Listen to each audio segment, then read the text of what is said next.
नमस्कार दोस्तों, आप देख रहे हैं द हिंद 24 न्यूज। मैं हूं आपके साथ एकांशा सोनी। चलिए नजर डालते हैं आज की मुख्य खबरों की ओर। मुख्यमंत्री ममता बनर्जी घर से बाहर निकली, जूनियर डॉक्टर कालीघाट पहुंचे।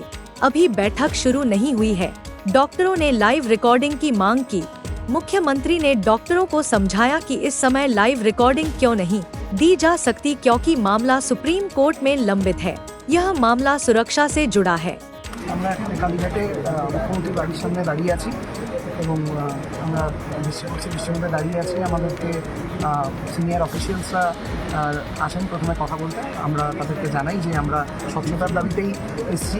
চিফ সেক্রেটারি স্যার আসেন, আমরা জানাই যে স্বচ্ছতার দাবিতে আমরা এখানে এসেছি এবং আমরা লাইভ স্ট্রিমিং চাইছি। ওনারা বলেন যে এটা যেহেতু মুখ্যমন্ত্রীর বাড়ি, তাই লাইভ স্ট্রিমিং করা এখান থেকে সম্ভব নয়।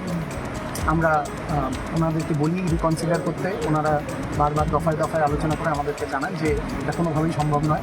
আমরা নিজস্ব ভিডিওগ্রাফার নিয়ে এসেছিলাম। আমাদের ভিডিওগ্রাফারকে আমরা বলি যে ভেতরে নিয়ে যাওয়ার অ্যালাউ করতে এবং ভিডিওগ্রাফির ফুল প্রসেসটা যাতে আমরাও করতে পারি, দ্বিপাক্ষিক একটা যাতে ভিডিওগ্রাফির ব্যবস্থা হয়, সেই কথাটা আমরা ওনাদেরকে রিকোয়েস্ট করি। ওনারা আবারও একই কথা ওনারা দফায় দফায় আলোচনা করে জানান যে সেটাও সম্ভব নয়। এরকম একটা জায়গায় গিয়ে আমরা ওনাদের কাছে খুব স্পষ্টত প্রশ্ন করা নাই যে ঠিক কী কারণে আমাদের ভিডিওগ্রাফারকে অ্যালাউ করা যাবে না। আমরা যেখানে এখানে দাঁড়িয়ে আছি এবং কন্টিনিউয়াস আমাদের ভিডিও তোলা হচ্ছে, তাতে ওনারা জানান যে এটা একটা সিকিউরিটি জোন, তার জন্য তোলা হচ্ছে। আমরা সে কথাও মেনে নিয়ে তাদেরকে জানাই যে তাহলে তাদের যে ভিডিও ওনারা তুলবেন বলছেন, সেই ভিডিওর সমস্ত ভিডিওগ্রাফি প্রসেসের সাথে আমাদের যাতে একজন প্রতিনিধি থাকে, যাতে কোনো রকম কোনো টেকনিক্যাল সমস্যা হলে সে যাতে ব্যাপারটা দেখতে পারে এবং তারপর পুরো মিটিংয়ের শেষে যেন পুরো ভিডিওটি আমাদেরকে হ্যান্ডওভার করা হয়। আমরা এর কারণ খুবই ওনাদেরকে নম্রভাবে এটা জানাই যে এর কারণ আমাদের প্রতি মুখ্যমন্ত্রীর অবিশ্বাসের কোনো ব্যাপার নেই বা সাধারণ মানুষের প্রতি মুখ্যমন্ত্রীর কোনো অবিশ্বাসের ব্যাপার নেই।